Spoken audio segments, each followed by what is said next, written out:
So guys, खुश खबर यह है कि स्पुतनिक एक रशियन वैक्सीन इंडिया में आ चुका है और आज आया है पहली बार। और दूसरी बात ये बतानी ज़रूरी है कि जो वैक्सीन है इसमें बहुत सारी इफ़ेक्ट्स हैं, साइड इफ़ेक्ट्स हैं। मतलब ब्लड क्लॉटिंग के केसेस सामने आए, कभी डबल डोज किया है तो वो मतलब इफेक्ट नहीं हो रहा है, और उसके बावजूद भी कॉन्टैमिनेशन चांसेस ऑफ कोविड वेरी आराम से हो जाते हैं। तो सवाल उठता है कि बाय द वीडियो एंड तक और शेयर करिए, अगर अच्छा लगा डू कमेंट कि वैक्सीन सेफ है कि नहीं, हमें जाना चाहिए वैक्सीन की तरफ या नहीं जाना चाहिए। So let's start the video.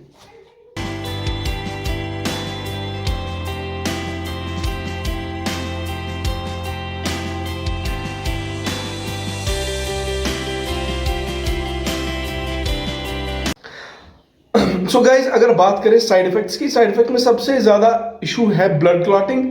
तो एस्ट्राजेनेका जो कंट्रीज यूज करती है, more than 115 countries are using AstraZeneca, जिसको हम कोविडशील्ड कहते हैं।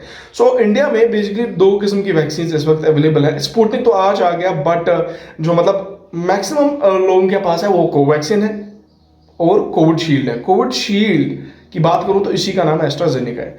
सो पहले क्या होता था कि स्टार्टिंग में जब एस्ट्राजेनेका जो कोविडशील्ड यूज हुआ था, मे बी स्टैटिस्टिकल डेटा नहीं था या डेटा लीड जनरेट हो रही थी कि तमिज उसने पाया लगा साइड इफेक्ट्स क्या, या लज पाए स्टार्टिंग में साइड इफेक्ट्स कम थे या लीड नहीं थी, टाइम लगा इनको स्टैटिस्टिकल डेटा अरेंज करने में, तो उसके बाद साइड इफेक्ट स्टार्ट हो गए। बिकॉज अगर आप सबसे पहले साइड इफेक्ट की बात करें तो हमारे पास नॉर्वे में सबसे पहले साइड इफेक्ट आया है। 4 हेल्थ वर्कर्स थे, उनका प्लेटलेट काउंट कम था और उनका ब्लड क्लॉट्स, जो ब्लड क्लॉटिंग करते हैं, मतलब ब्लड प्लेटलेट काउंट कम हो गया। ब्लड ब्रेन बैरियर, अगर मेडिकल टर्मिनोलॉजी में आप गूगल भी करें तो दिमाग एक बैरियर होता है ब्लड और ब्रेन के बीच में, अगर वहाँ क्लॉटिंग हो गई तो आपको सेरेब्रल हेमरेज हो सकती है। मतलब राग फाटने खातर तो एक मरीज थे, कहाँ पे ब्लॉकेज हो जाएगी पता नहीं चलेगा।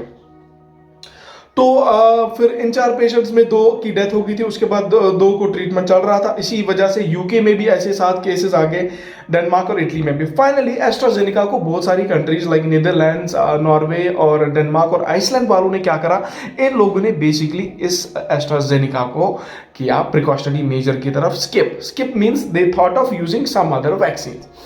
So this is something very important for all of us, and that is very important for both of us to understand कि vaccines are important, but हमें भी कुछ ना कुछ करना पड़ता है।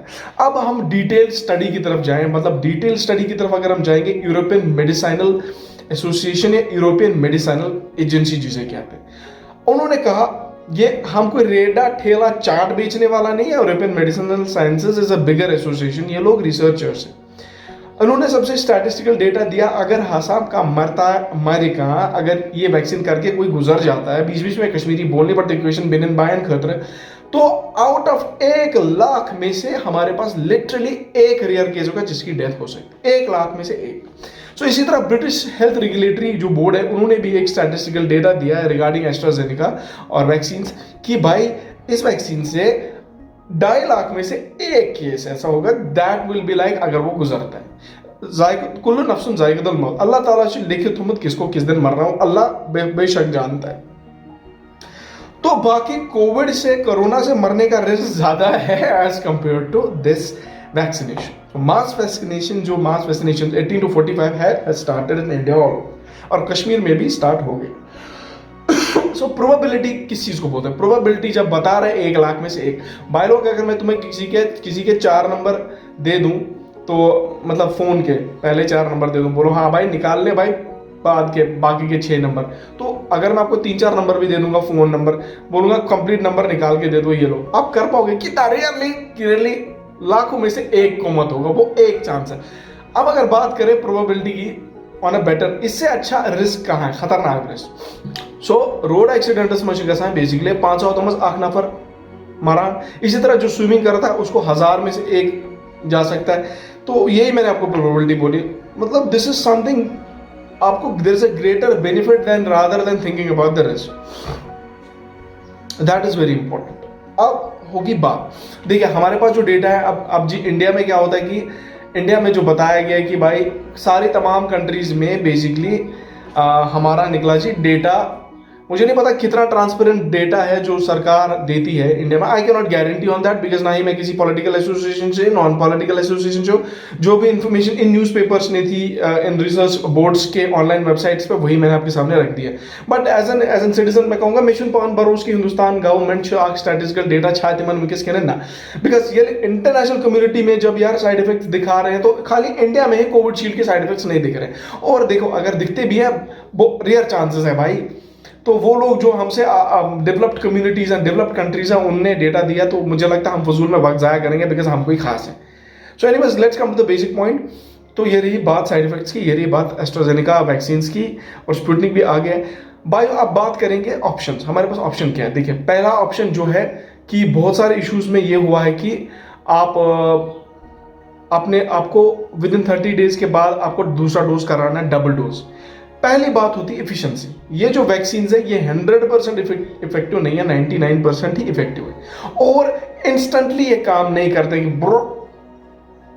कुछ केसेस में फाइजर ने, देखिए फाइजर में स्टार्टिंग के पहले 30 दिन या पहले हफ्ते में बहुत कम ग्रोथ थी, फिर later on after the month it showed in great capability efficiency. कुछ केसेस में कोविशील्ड पहले हफ्ते में 80% एफिशिएंसी दिखाता है, फिर it's okay. But the fact is हर कोई वैक्सीन अपना रोल प्ले कर रहा है। अब रही बात दूसरा ऑप्शन। दूसरा ऑप्शन है कि कुछ केसेस में भाई कंटामिनेशन हो गया, डॉक्टर जो मुंबई के थे वो फिर से उन्हें दूसरे डोज के बाद भी वो कोविड-19 पॉजिटिव हो गए। पहली बात, एक तो आपको 30 डेज का ड्यूरेशन, उसके बाद आपको दूसरा डोज लेना ही लेना है, because that is the main important thing. दूसरे डोज के बाद भी गारंटी नहीं है कि भाई आप कोविड पॉजिटिव नहीं होंगे। हाँ भाई एक चीज है, रिस्क कम है। देखिए इससे क्या होता है कि जो यूरोपियन मेडिसिनल एजेंसीज है या यिम एजेंसी, यिमो को डेटा प्रेजेंट तो है के कि भाई instead of dying from corona there is a risk. वो रिस्क ले अगर वैक्सीन करते हो तो चांसेस है कि वो रिस्क भी खत्म होगा। 99% चांसेस एफिशिएंसी है कि भाई अगर आप कोरोना पॉजिटिव भी हो गए, आपकी इम्यूनिटी इतना होगी वो झेल लेगी इस चीज को। तो दैट इज, ये मत समझिए कि भाई 100% पॉसिबिलिटी है, ये झेलने वाली बात है भाई। अगर आपके घर में कोई पॉजिटिव हो गया वो इम्यूनिटी डेवलप कर लेगा, बिकॉज उसमें जो वैक्सीन की वजह से रेजिस्टेंस होगी इस जैसे वायरस को फाइट बैक करने की। तो ये रही बात। बाकी वीडियो पसंद आए, do subscribe our channel, do press the bell icon, lots of love and respect. बाकी व्लॉग्स भी देखा करें, ट्रैवल प्लेलिस्ट अरेंज है, travel food and much more भाई, love from Kashmir. Anyways take care, love and respect, चाओ।